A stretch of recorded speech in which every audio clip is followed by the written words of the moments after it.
کہ اس سے رابطے میں رہ کر محبت کی پینگیں بڑھانا شروع کر دو۔ عائزہ: مطلب یہ کہ بس اللہ اور اس کی محبت دل میں رکھی جائے اور کسی کی نہیں؟ خدیجہ مسکراتے ہوئے بولی: یہ اللہ کی محبت جو ہے نا، وہ دنیا کی تمام محبتوں سے انوکھی ہے۔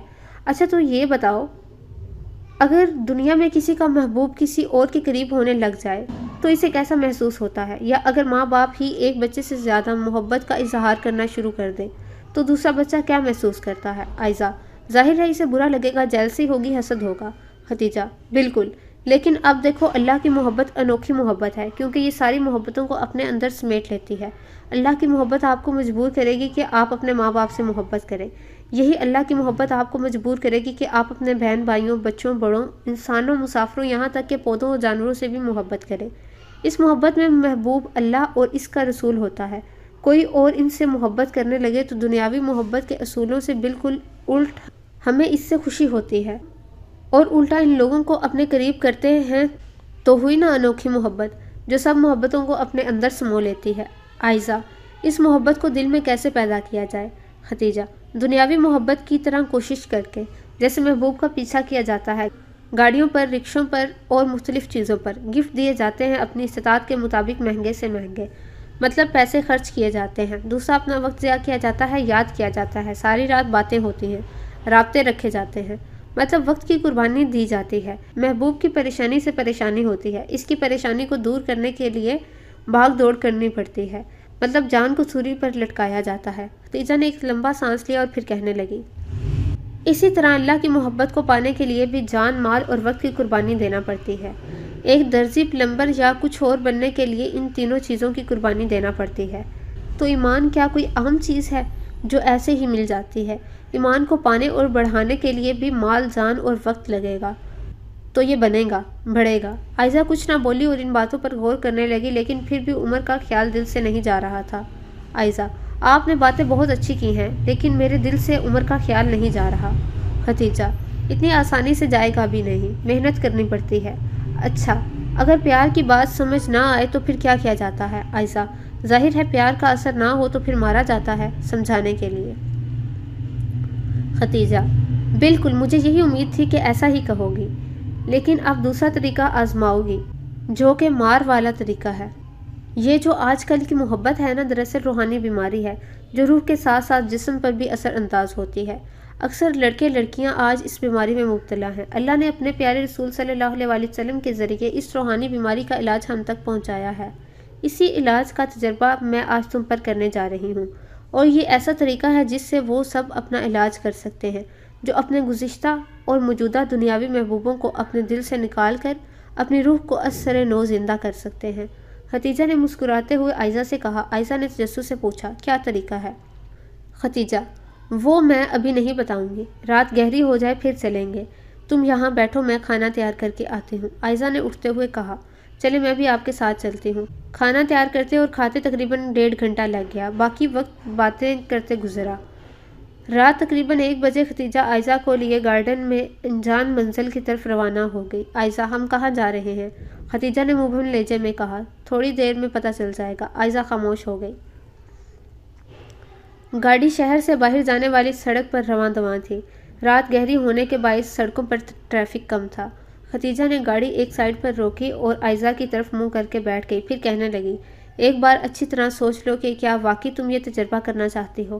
دیکھ لو، اس میں تمہیں تکلیف بھی ہو سکتی ہے، شاق بھی لگ سکتا ہے۔ عائزہ حیرانگی سے خدیجہ کو دیکھنے لگی اور سوچنے لگی ایسا کیا تجربہ ہو سکتا ہے، مگر پھر عمر کا خیال آیا، خدیجہ کی باتیں یاد آئی تو بول پڑی: جی میں تیار ہوں۔ خدیجہ: کیا تمہیں دل کی تکلیف، بلڈ پریشر کا مسئلہ یا کسی قسم کی کوئی بیماری تو نہیں؟ عائزہ: نہیں، مگر کیوں؟ خدیجہ: تھوڑی دیر میں پتہ چل جائے گا، منہ دوسری طرف کر لو۔ میں تمہاری آنکھوں پر پٹی باندھنے جا رہی ہوں۔ عائزہ گھبراتے ہوئے بولی: مگر یہ سب کیوں؟ پٹی باندھنا ضروری ہے؟ خدیجہ سنجیدگی سے بولی: ہاں ضروری ہے، تھوڑی دیر صبر کرو، تمہیں سب پتہ چل جائے گا۔ عائزہ کے جسم میں سنسنی سی دوڑنے لگی۔ اس نے خاموشی سے منہ دوسری طرف پھیر لیا۔ خدیجہ نے ہینڈ بیگ سے ایک سیاہ پٹی نکال کر عائزہ کی آنکھوں پر کس کر باندھ دی۔ عائزہ نے آنکھیں کھولنا چاہی مگر پٹی کے دباؤ کی وجہ سے نہ کھول سکی۔ اسے بس اتنا اندازہ ہو رہا تھا کہ گاڑی چل رہی ہے، مگر جا کہاں رہی ہے کوئی پتہ نہیں۔ تھوڑی دیر بعد اسے لگا جیسے گاڑی کسی کچے راستے پر اتر گئی ہو۔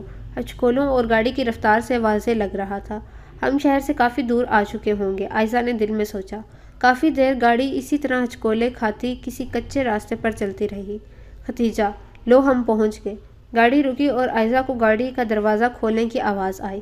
تھوڑی دیر بعد عائزہ کی سائیڈ والا دروازہ کھلا اور ختیجہ نے عائزہ کا بازو پکڑ کر کہا، ایسے ہی باہر آ جاؤ۔ عائزہ خاموشی سے اتری تو اسے کوئی آواز نہیں آ رہی تھی۔ ہر طرف اتنا سناٹا تھا جیسے دور دور تک کوئی ذی روح نہ ہو۔ ختیجہ اس کا بازو پکڑ کر چلتی رہی اور عائزہ اندھوں کی طرح ختیجہ کے ساتھ چل رہی تھی۔ البتہ پاؤں تلے پتوں کی چرچراہٹ اس بات کا پتہ دے رہی تھی کہ وہ کوئی ویران جگہ ہے۔ جھینگروں کی آوازیں سن کر عائزہ کے بدن میں انجانے خوف کی لہریں دوڑنے لگیں۔ تھوڑی دیر بعد ختیجہ رکی تو عائزہ بھی رک گئی۔ ختیجہ، یہاں تھوڑی سی ڈھلوان ہے، ذرا سنبھل کر اترنا۔ عائزہ ختیجہ کے ساتھ ساتھ سہارا لے کر ڈھلوان سے اترنے لگی، لیکن مٹی میں پاؤں دھنسنے کی وجہ سے عائزہ کو اندازہ ہوا کہ جس ڈھلوان سے وہ اتر رہے ہیں وہاں کافی مٹی ہے۔ کچھ دیر بعد ختیجہ رک گئی تو عائزہ بھی رک گئی، لیکن عائزہ کو اندازہ ہو رہا تھا کہ اب وہ ہموار زمین پر پہنچ چکے ہیں۔ عائزہ، اب پٹی اتار دوں؟ ختیجہ، نہیں، اب تم آہستہ آہستہ بیٹھو۔ اس کے ہاتھوں نے زمین کو چھوا تو عائزہ کو اندازہ ہوا کہ کسی پکی جگہ نہیں بلکہ بھربھری مٹی والی کچی جگہ ہے۔ عائزہ بیٹھی ہی تھی کہ ختیجہ نے کہا، لیٹ جاؤ۔ عائزہ خاموشی سے لیٹ گئی اور سوچنے لگی، پتہ نہیں وہ کہاں ہے، کیا ہو رہا ہے یہ سب۔ وہ انتظار کرنے لگی کہ اب آگے کیا کرنا ہے۔ ختیجہ نے سرگوشی کرتے ہوئے کہا، ٹھیک 10 منٹ بعد تم اپنی پٹی اتار دینا اور اس کے بعد مجھے ڈھونڈنا، میں تمہیں باہر جانے والے راستے پر ملوں گی۔ عائزہ حیران ہو کر سوچنے لگی، یہ کیسا ہائیڈ اینڈ سیک کھیل ہے جو کھیلنے کے لیے ختیجہ اسے شہر سے باہر لے آئی ہے۔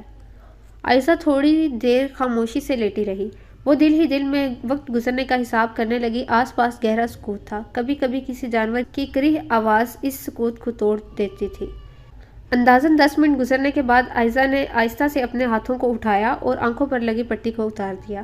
تھوڑی دیر تو عائزہ کو کچھ نظر نہ آیا، مگر پھر اس کی نظر آسمان پر موجود چاند پر پڑی۔ چاند پر سے نظر پھسلتی ہوئی آسمان کی ایک طرف گئی جہاں بادل امڑتے ہوئے نظر آ رہے تھے۔ عائزہ اٹھ کر بیٹھ گئی اور اپنے ارد گرد نظر دوڑائی تو خوف کی ایک لہر اس کے جسم میں سرایت کر گئی۔ اس نے دیکھا کہ وہ ایک گڑھے میں بیٹھی ہے جہاں کہیں کہیں خودرو پودوں اور جڑی بوٹیوں کی بہتات تھی، مگر عائزہ قدرے صاف جگہ پر بیٹھی تھی۔ چاند کی روشنی میں آنکھیں کھول کر اس نے گھاس پھوس میں جھانکنے کی کوشش کی جہاں اسے ایک عجیب سا کئی ٹانگوں والا کیڑا رینگتا ہوا نظر آیا۔ بے اختیار اس نے اپنے منہ پر ہاتھ رکھ کر اپنی نکلتی چیخ کا گلا گھونٹا اور اچھل کر اچانک سے کھڑی ہوئی، مگر وہ تیزی سے پھسلتے ہوئے گڑھے سے باہر نکلی۔ لیکن باہر نکل کر جو منظر اس نے اپنے آس پاس دیکھا وہ دیکھ کر اس کا دل اچھل کر حلق میں آ گیا۔ بے اختیار اس کے منہ سے چیخ کی صورت میں آواز نکلی، ختیجہ! وہ ایک قبرستان میں کھڑی تھی جہاں تاریک رات میں اسے وہاں موجود ٹیڑے میڑے درخت بھی ڈراؤنی شکل کے مخلوق نظر آ رہے تھے۔ ختیجہ، تم کہاں ہو؟ ختیجہ، ختیجہ، ختیجہ! وہ چلا چلا کر ختیجہ کو پکارنے لگی، مگر اس کا جواب تو نہ ملا۔ البتہ اپنے قریب درختوں اور جھاڑیوں میں اسے ہلچل محسوس ہوئی۔ خوفزدہ ہو کر کبھی وہ جھاڑیوں کو تو کبھی درختوں پر موجود ہلچل کرنے والوں کو دیکھنے لگی۔ قبرستان کافی پرانا اور بہت بڑا لگ رہا تھا، دور دور تک اسے قبریں ہی نظر آ رہی تھی۔ باہر جانے والے راستے کا سوچ کر اس نے گھڑے کے کنارے لگے جوتوں کے نشانوں کو دیکھتے ہوئے سمت کا تعین کیا۔ وہ سہمی سہمی سی اس طرف کو آہستہ آہستہ قدم بڑھاتی چلنے لگی۔ اچانک ایک کریہ آواز نے سناٹے کو توڑا تو بے ساختہ اس کے منہ سے بھی چیخ نکل گئی۔ اس نے آواز کے ماخذ دیکھا تو اسے ایک ٹیڑھی میڑھی شاخ پر ایک بڑا بھدا سے رنگ کا الو بیٹھا نظر آیا جس کی بڑی بڑی آنکھیں عائزہ کو لگا جیسے اسی کی طرف مرکوز ہیں۔ ڈر اور گھبراہٹ میں وہ تقریباً بھاگتی ہوئی چلنے لگی، مگر پھر اسے رکنا پڑا۔ آسمان پر موجود چاند کو بادلوں نے ڈھانپ لیا تھا اور اندھیرا گہرے سے گہرا ہونے لگا۔ انتہائی مدھم سی روشنی میں اس نے سنبھل سنبھل کر چلنا شروع کیا۔ اندھیرے کی وجہ سے اس کا پاؤں ایک گھڑے کے کنارے سے پھسلا اور وہ چیخیں مارتی لڑکھڑاتی ہاتھ پاؤں مارتی ہوئی گھڑے میں جا گری۔ جلدی سے وہ اٹھی اور باہر کنارے پر موجود پودوں کو پکڑ کر نکلنے کی کوشش کرنے لگی۔ اسے اپنے قریب بہت سی سرسراہٹیں سنائی دے رہی تھی۔ بڑی مشکل سے اس نے خود کو گھڑے سے نکالا اور تیزی سے بھاگتی ہوئی وہاں سے دور جانے کی کوشش کرنے لگی، مگر اندھیرے میں بھاگتے ہوئے اس کا گھٹنا کسی چیز سے ٹکرایا۔ وہ دہشت سے چیخیں مارتی کسی قبر کے اوپر جا گری۔ کچھ گھنٹے میں درد کی شدت، کچھ خوف کی انتہا سے اس کی آنکھوں سے بہتے آنسوؤں کی شدت میں اضافہ ہو گیا۔ Khatija, Khatija, please help me! اس نے پوری طاقت سے چیختے ہوئے خدیجہ کو پکارا، جس کا دور دور تک کوئی نام و نشان نہیں تھا۔ بادل پورے آسمان پر چھا چکے تھے، اندھیرا اتنا گہرا ہو چکا تھا کہ اس کو اپنے ہاتھ بھی مشکل سے نظر آ رہے تھے۔ وہ خوفزدہ ہو کر ادھر ادھر دیکھ رہی تھی، کدھر جائے راستہ نہ جانے کہاں گم ہو چکا تھا۔ اچانک تیز روشنی سے اس کی آنکھیں چکنا چوند ہو کر بند ہو گئی، اور چند لمحوں بعد بادل اس زور سے گرجا کہ اس کا دل دہل گیا۔ پلیز کوئی تو مدد کو آ جائے، دل ہی دل میں وہ مدد کو پکارتی پاؤں سے زمین کو ٹٹولتی ہوئی آگے بڑھنے لگی۔ اللہ پلیز مجھے بچا لے، پلیز میری ہیلپ کریں۔ راستہ نہ ملنے پر وہ وہیں بیٹھ کر بلک بلک کر رو پڑی۔ اللہ مجھے ڈر لگ رہا ہے، میری مما بھی نہیں ہے یہاں، پلیز پلیز اللہ میری مدد کرے۔ انسان بھی کتنا عجیب ہے نا، ساری زندگی رب کو بھلائے رہتا ہے، اور جب کہیں ایسا پھنس جائے جہاں کوئی امید نہیں ہوتی وہاں اسے رب یاد آ جاتا ہے۔ بجلی کی چمک کی روشنی میں وہ دھیرے دھیرے آگے بڑھنے لگی اور کانوں میں انگلیاں ٹھونس لی کہ بادل کے گرجنے کی آواز کانوں میں نہ پڑے۔ اسے لگ رہا تھا جیسے وہ یہ گرج برداشت نہیں کر سکے گی۔ بجلی چمکی تو اسے تھوڑی دیر ایک ہیولا سا نظر آنے لگا۔ بے اختیار وہ تیزی سے بھاگی اور اس ہیولے کی جانب بڑھنے لگی۔ بارش کی بوندیں یک لخت برسنے لگی۔ جیسے ہی وہ اندھیرے میں اس ہیولے کے قریب آنے لگی، جس کا آدھا جسم جھاڑیوں کے پیچھے چھپا تھا، اس کے قدموں کی آواز سے اس ہیولے نے اپنا سر اٹھا کر گھوم کر عائشہ کی طرف دیکھا تو عائشہ کے منہ سے ہزیاتی چیخیں نکلنا شروع ہو گئی۔ وہ کوئی جانور تھا۔ بجلی چمکی تو عائشہ نے لمحے بھر میں دیکھا کہ اس جانور کے منہ سے خون ٹپک رہا تھا، شاید کچھ کھا رہا تھا۔ وہ اکیلا نہیں تھا، جھاڑیوں کے پیچھے اس جیسے کچھ اور جانور بھی تھے۔ عائشہ ہزیاتی چیخیں مارتی الٹے پاؤں واپس بھاگی۔ گھٹنے کا درد شدید ہوتا جا رہا تھا، مگر یہ اس کی قوت ارادی تھی جو اسے چیخنے اور بھاگتے رہنے پر مجبور کر رہی تھی۔ بارش نے کچی زمین پر پھسلن پیدا کر دی تھی۔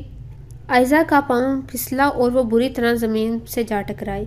قبر کا کتبہ اس کے سر کی ایک طرف لگا اور خون بہنے لگا۔ جوتے نہ جانے کہاں گر چکے تھے، دوپٹہ بھی کہیں گم ہو چکا تھا۔ زمین پر لیٹے لیٹے اس نے سر گھما کر پیچھے دیکھا کہ کہیں وہ جانور تو اس کے پیچھے نہیں آ رہا۔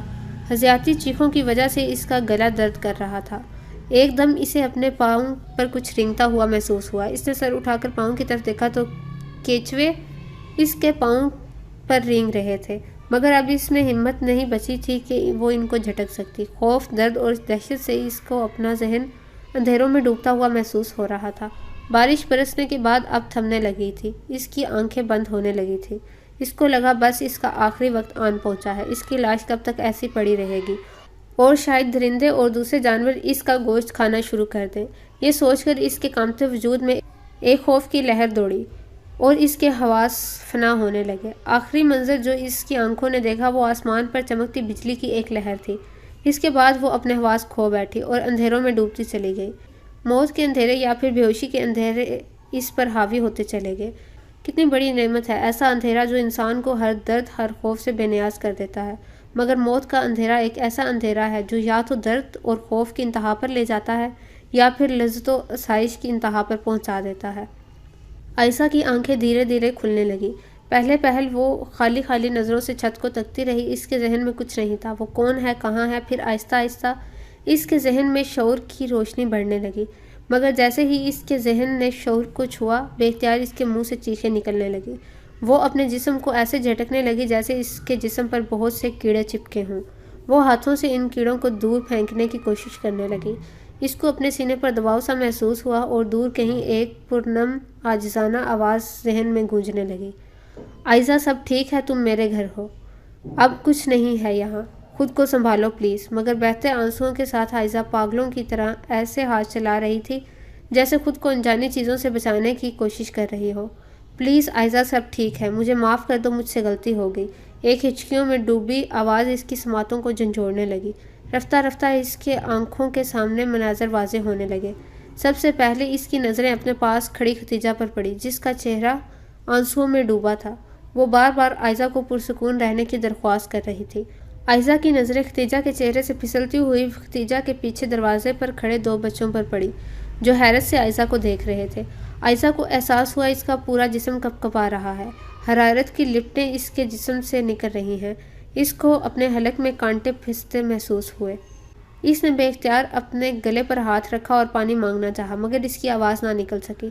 ختیجہ سمجھ گئی۔ اس نے تیزی سے سائڈ ٹیبل پر پڑے جگ سے گلاس میں پانی ڈالا اور عائزہ کے منہ سے لگا دیا۔ عائزہ نے بے اختیار پانی اتنی تیزی سے پینا شروع کیا کہ جیسے صدیوں سے پیاسی ہو۔ کچھ پانی چھلک کر عائزہ کے کپڑوں پر گرنے لگا۔ ختیجہ نے دوسرا گلاس بھرا اور عائزہ کے منہ سے لگا دیا۔ بے صبری سے عائزہ ایک ہی سانس میں وہ گلاس پی گئی۔ تیسرا گلاس پینے کے بعد عائزہ کو سکون سا محسوس ہوا۔ رفتہ رفتہ اس کے جسم کی لرزش میں کمی آنے لگی۔ اس نے خود کو بستر پر گرا کر آنکھیں موند لی۔ دکھتی آنکھیں دوبارہ نہ کھل سکی اور وہ نیند کی گہری وادیوں میں ڈوبتی چلی گئی۔ شاید سکون آور انجیکشنز کا بھی اثر تھا۔ دوبارہ جب عائزہ کی آنکھ کھلی تو عائزہ نے چہرہ گھما کر دیکھا۔ کھڑکی سے ابھرتے سورج کی کرنیں کمرے میں داخل ہو رہی تھی۔ ان کرنوں میں سورج کی طرف رخ کیے ختیجہ قرآن پاک کھولے بیٹھی تھی۔ سورہ الحدید کی آیت۔ ترجمہ: جس دن تو ایمان والے مردوں اور ایمان والی عورتوں کو دیکھے گا، ان کی روشنی ان کے آگے اور ان کی دائیں طرفوں میں دوڑ رہی ہوگی۔ آج تمہیں ایسے باغوں کی خوشخبری ہے جن کے نیچے سے نہریں چلتی ہیں، ہمیشہ ان میں رہنے والے ہو۔ یہی تو بہت بڑی کامیابی ہے۔ جس دن منافق مرد اور منافق عورتیں ان لوگوں سے کہیں گے جو ایمان لائے، ہمارا انتظار کرو کہ ہم تمہاری روشنی سے کچھ روشنی حاصل کر لیں۔ کہا جائے گا اپنے پیچھے لوٹ جاؤ، بس کچھ روشنی تلاش کرو۔ پھر ان کے درمیان ایک دیوار بنا دی جائے گی جس میں ایک دروازہ ہوگا۔ اس کی اندرونی جانب اس میں رحمت ہوگی اور اس کی بیرونی جانب اس کی طرف عذاب ہوگا۔ خوش الحان آواز میں 2 آیتیں پڑھ کر ختیجہ نے بلند آواز سے ترجمہ پڑھا اور قرآن بند کر کے سوچنے لگی۔ تھوڑی دیر بعد خود سے باتیں کرتی ہوئی ختیجہ کہنے لگی، اس کا مطلب ہے ایمان والوں کے ساتھ ان کے اعمال کا نور ہوگا جو انہیں راستہ دکھائے گا، اور منافق لوگ کہیں گے کہ رک جاؤ، ہمیں بھی اسی روشنی میں ساتھ لے چلو۔ لیکن ایمان والے اللہ کی منشا کے مطابق نہیں کریں گے۔ منافق لوگ پیچھے کھڑے رہ جائیں گے اور ایمان والے آگے نکل جائیں گے۔ یہاں ایک حدیث آ رہی ہے ذہن میں کہ پل صراط ایک پل ہے جو دوزخ کے اوپر بچھایا گیا ہے اور گہرے اندھیرے میں ہے۔ اس کا مطلب ہے کہ پل صراط سے گزرتے وقت یہ سب ہوگا۔ ایمان والے راستے سے گزر جائیں گے، باقی راستہ بھٹک کر دوزخ میں گر جائیں گے۔ عائزہ کو بے اختیار رات کا منظر یاد آ گیا جب وہ انتظار کرتی تھی کہ کب بجلی چمکے اور وہ اس روشنی میں راستہ دیکھ سکے۔ بے اختیار وہ کام گئی اور سوچا اگر قیامت کے دن بھی ایسا ہی ہوا تو۔ اس سے آگے وہ نہ سوچ سکی اور آنسو امٹ امٹ کر باہر آنے لگے۔ اس کے رونے کی آواز سن کر ختیجہ چونکی اور وہ جلدی سے قرآن پاک الماری میں رکھ کر عائزہ کی طرف لپکی۔ دیکھو اب سب ٹھیک ہے، مجھے معاف کر دو عائزہ، مجھ سے بہت بڑی غلطی ہو گئی، ختیجہ نے دکھ بھرے لہجے میں کہا۔ عائزہ نے نظریں اٹھا کر دیکھا تو اسے ختیجہ کے سر پر پٹی بندھی نظر آئی جو رات نہیں تھی۔ آپ مجھے وہاں کیوں لے گئی تھی؟ عائزہ نے بیٹھی آواز میں پوچھا۔ کچھ چیزیں بتانے سے نہیں، اس ماحول میں جا کر سمجھ آتی ہیں۔ اچھا ایک بات بتاؤ، جب تم وہاں تھی تو کیا عمر نہیں آیا تمہارے ذہن میں؟ اس کی یاد نہیں آئی؟ عائزہ خاموشی سے ختیجہ کو دیکھنے لگی اور نفی میں سر ہلا دیا۔ موت کی یاد دنیا کے دھوکے کو سمجھا دیتی ہے۔ ہمارے نبی محمد صلی اللہ علیہ وآلہ وسلم نے فرمایا تھا کہ دنیا کی لذتوں کو توڑ دینے والی چیز موت کی یاد ہے، ختیجہ نے سمجھاتے ہوئے کہا اور پھر ٹھنڈا سانس بھر کر کہا، موت کی یاد اور سوچ نہ صرف دنیا کی اہمیت جتا دیتی ہے بلکہ ہر غم اور ہر فکر سے آزاد کر دیتی ہے۔ کوئی غمزدہ یاد کرے گا تو اپنا غم بھول جائے گا۔ اب اگر کوئی دنیاوی محبت کرنے والے کو پتہ چلے کہ وہ آج مر جائے گا اور موت کے بعد کے مناظر اس کی آنکھوں میں چلنے لگے تو کیا اسے اپنی محبت یاد رہے گی؟ ختیجہ نے عائزہ کی طرف سنجیدگی سے دیکھتے ہوئے کہا۔ ناظرین، یہ تھی آج کی ایپیسوڈ۔ ہمیں سپورٹ کرنے کے لیے ہمارے چینل کو سبسکرائب کریں اور ویڈیو کو زیادہ سے زیادہ شیئر کریں۔ شکریہ۔